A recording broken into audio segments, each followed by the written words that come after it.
ഗോകുലം മൂവീസിന്റെ പ്രൊഡക്ഷനിൽ ലാലേട്ടനും ജിത്തുമാധവനും ഒന്നിക്കുന്ന സിനിമയുടെ pre production വർക്കുകളൊക്കെ കൊച്ചിയിൽ പുരോഗമിച്ചുകൊണ്ടിരിക്കുകയാണെന്നാണ് അറിയാൻ സാധിക്കുന്നത്. എമ്പുരാൻ സിനിമയുടെ ഭാഗത്തുനിന്ന് ഓരോ ദിവസം കഴിയുമ്പോഴും പുതിയ പുതിയ അപ്ഡേറ്റുകളൊക്കെ വന്നുകൊണ്ടിരിക്കുകയാണ്. കോട്ടയം അഭിലാഷ് തിയേറ്ററിൽ ഫാൻ ഷോ ബുക്കിംഗ് ഒക്കെ തുടങ്ങുന്നതിന് മുൻപേ ചില ഫാൻസിന്റെ യൂണിറ്റുകളിൽ നിന്ന് തന്നെ സിനിമയുടെ ടിക്കറ്റൊക്കെ ഫുള്ളായിരിക്കുകയാണ്.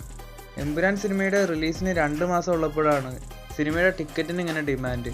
എന്തായാലും മാക്സിമം തിയേറ്ററുകളൊക്കെ ആശീർവാദ് സിനിമാസ് എമ്പുരാൻ സിനിമയ്ക്ക് വേണ്ടി ലോക്ക് ചെയ്തിട്ടുണ്ട്. എമ്പുരാൻ സിനിമയുടെ ഐമാക്സ് റിലീസ് സംബന്ധിച്ചുള്ള ടോക്സ് ഒക്കെ നടക്കുന്നുണ്ടെന്ന് പൃഥ്വിരാജ് തന്നെ സോഷ്യൽ മീഡിയയിൽ ഇപ്പോൾ അറിയിച്ചിട്ടുണ്ട്. എന്തായാലും എമ്പുരാൻ സിനിമ ഐമാക്സിൽ റിലീസ് ചെയ്യട്ടെ എന്ന് നമുക്ക് പ്രതീക്ഷിക്കാം. ഐമാക്സ് റിലീസൊക്കെ ഈ ഒരു സിനിമ ഡിസേർവ് ചെയ്യുന്നുണ്ടെന്ന് സിനിമയുടെ ടീസർ കണ്ടാൽ തന്നെ അറിയാൻ പറ്റും. ഇനി എമ്പുരാൻ സിനിമയുടെ ഡ്യൂറേഷനിലേക്ക് വരികയാണെങ്കിൽ 3 മണിക്കൂറോളം സിനിമയ്ക്ക് സമയദൈർഘ്യമുണ്ട് നിലവിൽ. എന്നാൽ സിനിമയുടെ ഫൈനൽ കട്ടൊക്കെ കഴിയുമ്പോൾ 2 മണിക്കൂർ 50 മിനിറ്റോ 54 മിനിറ്റോ ഒക്കെ ആവാനും ചാൻസ് ഉണ്ട്. മാർച്ച് 27-ന് 5 ഭാഷകളിൽ വമ്പൻ റിലീസോട് കൂടി എമ്പുരാൻ എത്താൻ പോവുകയാണ്. എമ്പുരാൻ സിനിമയുടെ ഇതുപോലെയുള്ള അപ്ഡേറ്റുകൾ അറിയാൻ ചാനൽ സബ്സ്ക്രൈബ് ചെയ്യൂ.